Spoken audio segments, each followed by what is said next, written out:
My name is Barb Malera, and I'm with Harvesting History, an upstate New York horticulture company that specializes in heirlooms, heirloom flower bulbs, heirloom tubers, heirloom onion sets, heirloom vegetables, heirloom seeds. And today we're going to talk about forcing bulbs in water. Now, in a prior video, we also talked about forcing bulbs in soil. There's two ways you can force bulbs. One is in soil and one is in water. Today we're going to talk about forcing bulbs in water.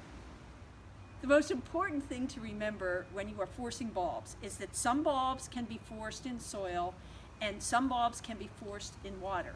But there are some bulbs that can only be forced in soil, and these include tulips. Never try to force tulips in water. You'll be very disappointed with the results. Today we're going to talk about forcing bulbs in water, and there are actually three different kinds of bulbs that do well forced in water. One is hyacinths, another is most of the daffodil family, and the third is crocus. Now, there's a special daffodil called paperwhites that can be forced in water and do very well forced in water and do not need to be cold treated. All other bulbs, and I know my gardeners, and they'll say, "You didn't tell me this." I'm telling you this twice. All other bulbs have to go through a cold treatment of being exposed to 40-degree temperatures for 10 to 13 weeks, or they will not produce abundant blossoms. So, if you're going to force bulbs either in soil or in water, the bulbs have to be cold treated. Now, in January and February, we at Harvesting History offer a line of bulbs. All of the bulbs that we have for spring flowers have been cold treated. They've been refrigerated for a period of 13 weeks at a temperature of 40 degrees. So if you go to our website and order bulbs, they will be cold treated, and you can force any of the bulbs that are offered on that website. All right, it doesn't get any easier than forcing bulbs in water. What you do is you get a container. I always like clear glass containers so I can watch where the roots are growing. And then you fill the container with something. It can be gravel, it can be pebbles. But if you're a frequent visitor, as I am, to the Dollar Tree stores, you can get these lovely glass beads, and they work so well. Plus you can use them year after year after year. Now, you fill your container about 2/3 full with the glass bulb beads, and then you take and you position your bulbs any way you like in that container.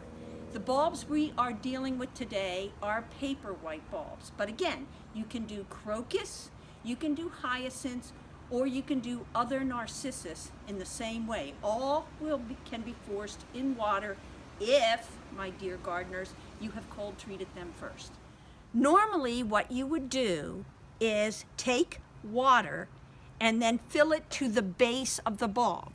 Knowing my gardeners, this is the base of the bulb, and you only want the water to come to here. But we're going to cheat today because I, in preparation for this video, left these little buggers out so that they would begin to grow, and they're showing green tips. Now, if you have a problem with daffodils and with paperwhites growing way too tall, the way to make them dwarf, or at least a lot shorter than they were, is to get them drunk. So these little boozers, now what you do when you get them drunk is you wait for the tips to go green, and you can see in each of these cases these tips have gotten green. When they get green, then what you do is you mix a little of the good stuff. This is Stolichnaya vodka. Okay, now I have this potent potion of 3/4 of a cup water and 1/4 of a cup vodka, and these guys are going to think they've died and gone to heaven. So I water them in with the vodka mix so that I bring the water to the base of the bulb, and what will happen is these guys, again, will think they've died and gone to heaven, but they won't get any taller than about 8 to 10 inches and they won't flop over. And I will swear, though I'm not sure why this is the case, that every time I do this, the Paperwhites don't have that overwhelming fragrance. They have a delightful fragrance, but it's not as overwhelming as when I don't get them drunk. So let me summarize one more time. You can force bulbs in soil, like tulips and narcissus and many of the other spring bulbs. There are a few bulbs you can also force in water, and that includes the narcissus, hyacinths, crocus, and a kind of narcissus called the paperwhite. There's probably few things you can do in the bleak days midwinter that are as pleasant and as rewarding as forcing some bulbs. So come to our website, get some of our cold treated bulbs, and do yourself a favor, enjoy a little piece of heaven.